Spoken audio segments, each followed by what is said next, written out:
సిఫార్సులతో కూడిన నివేదికను తెలంగాణ ప్రభుత్వానికి సమర్పించింది. సర్కారు బడుల రూపురేఖలు మార్చడమే కాకుండా ప్రైవేట్ విద్యాసంస్థల ఫీజుల దోపిడీకి అడ్డుకట్ట వేసేలా ప్రతిపాదనలు చేసింది.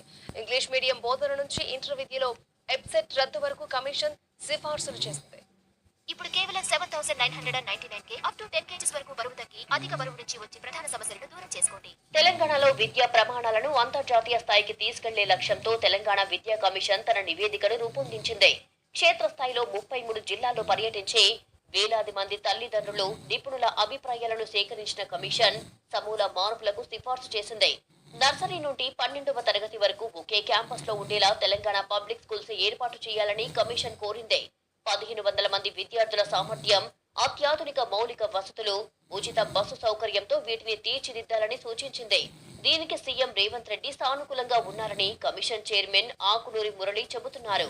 ఇకపై ప్రభుత్వ బడుల్లోనే నర్సరీ, ఎల్కేజీ, యూకేజీ తరగతులు ఉండాలని, ప్రైవేటు స్కూళ్లలో మాదిరిగానే ప్రభుత్వ పాఠశాలల్లోనూ 1వ తరగతి నుంచే 3 భాషల విధానాన్ని అమలు చేయాలని, బోధనా మాధ్యమం ఇంగ్లీష్లోనే ఉండాలని కమిషన్ సిఫార్సు చేసింది. ఇంటర్మీడియట్ విద్యార్థులపై ఒత్తిడి తగ్గించేలా కీలక ప్రతిపాదనలు చేసింది. ఇకపై 12వ తరగతిలో మాత్రమే బోర్డు పరీక్షలు నిర్వహించాలని, ఈఏపీ సెట్ ను రద్దు చేసి ఇంటర్ మార్కుల ఆధారంగానే ఇంజనీరింగ్, అగ్రికల్చర్ సీట్లు కేటాయించాలని సూచించింది కమిషన్. ప్రైవేట్ స్కూల్స్ లో ఉన్నటువంటి ఫీజు సంబంధించి వాటిని ఎట్లా నియంత్రించాలి అని దాని మీద సో ఏ రకంగా మనము ఒక 6 రకాల కేటగరైజేషన్ ఆఫ్ ది స్కూల్ చేయాలి. సో దాంట్లో అప్పర్ ఫీజు ఎట్లా ఫిక్స్ చేయాలి.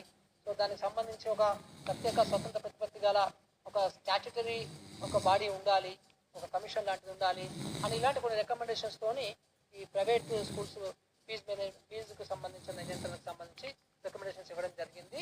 సో అట్లాగే మేము తెలంగాణ పబ్లిక్ స్కూల్స్ అయితేనేమి, అట్లాగే ఈ మన ప్రైవేట్ స్కూళ్ళల్లో మనకి ఫీజు నియంత్రణ మీద అయితేనేమి, ఈ రెండింటికి కూడా మేము డ్రాఫ్ట్ ముసాయిదా బిల్లులను తయారు చేశాము. ఎందుకంటే చట్ట రూపంలో రావస్తే గట్టిగా ఉంటుందని చెప్పేసి సో వాటికి సంబంధించిన మేము బిల్లు కూడా తయారు చేయడం జరిగింది. అంటే state area government bills allot చేసుకొని అసెంబ్లీకి వెళ్ళి చట్టం తయారు చేయడానికి వీలుగా పెట్టడం. ప్రైవేటు స్కూళ్లు, కాలేజీల ఇష్టారాజ్యానికి అడ్డుకట్ట వేస్తూ ప్రత్యేక ఫీజు నియంత్రణ కమిషన్ ఏర్పాటు చేయాలని నివేదిక పేర్కొంది.